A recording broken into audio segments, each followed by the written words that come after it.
talk about your story.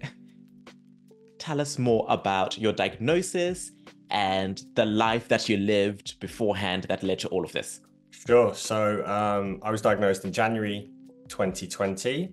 Yeah, as you said at the beginning, it was really the tail end of 20 years of using drugs, alcohol, sex as an escape, as a way to sort of numb my pain, as well as for pleasure.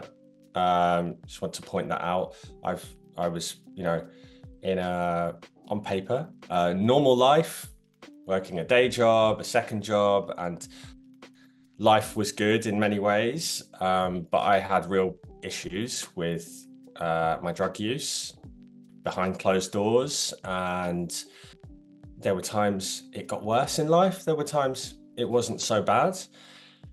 It came and went in waves, and how it showed up in my life changed, over the course of from when I was 13, 11, 12, 13 to when I was 30.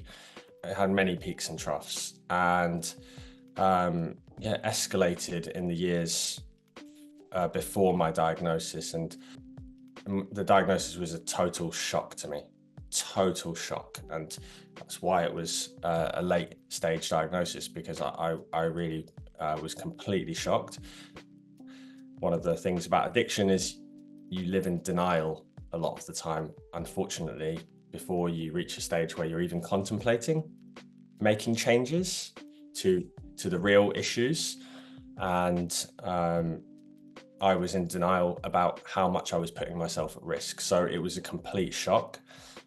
It was the turning point in my life that led to over 4.5 years now of pretty intense personal growth and big changes in my life. So when you got your diagnosis and you were shocked about it, in the past 4 years, you've turned your life around, which is very inspiring. So what have you done in your life to turn your life around?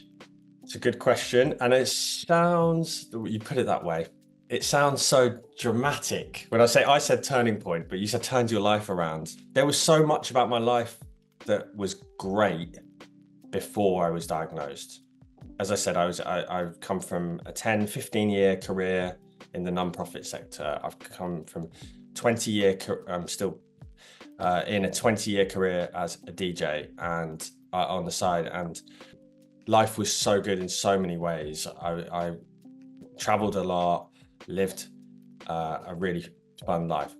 But the turning point was with the problem substance use and the problem behaviors and reckless behaviors, like losing 1 or 2 nights of sleep routinely, and using drugs like crystal meth, which people wouldn't associate with someone who works a 9 to 5 and has a side job and lives a normal life.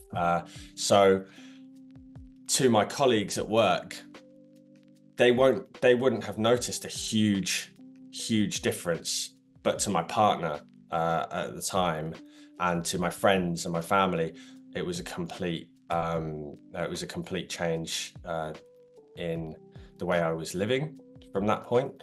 And the things that helped me, 2 things that really helped me had been there for a few years before. So as I said, things happened in peaks and troughs, and addiction doesn't happen in a vacuum. It is a result of things that have happened in the past and the way our minds have been shaped, or the way we've learned to behave over time. And so I went through a really crap time in 2016, 17. And my partner at the time helped me to realize that I needed to start therapy. So I actually started therapy 3 or 4 years before I was diagnosed. And I started meditation around that time as well. And so I'd had 3 years of this stuff that helps, but I wasn't talking about everything in therapy during that time with that therapist, let's say. I hadn't yet spoken about everything, and there's a long list of things that I think I've needed to cover in therapy over the last few years, but things that had helped me started before my diagnosis.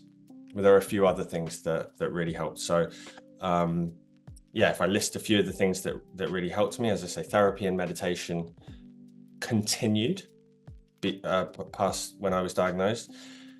My partner at the time was, and I say this because I really consider that she saved my life, to be honest, because she was my biggest support through not just when I was diagnosed, but as I say, you know, the period when I started therapy. I think I can't overstate the value of having someone with you who is fighting your corner, who is holding a mirror up to you, who's encouraging you to do things that will make you a better person and that will help you grow.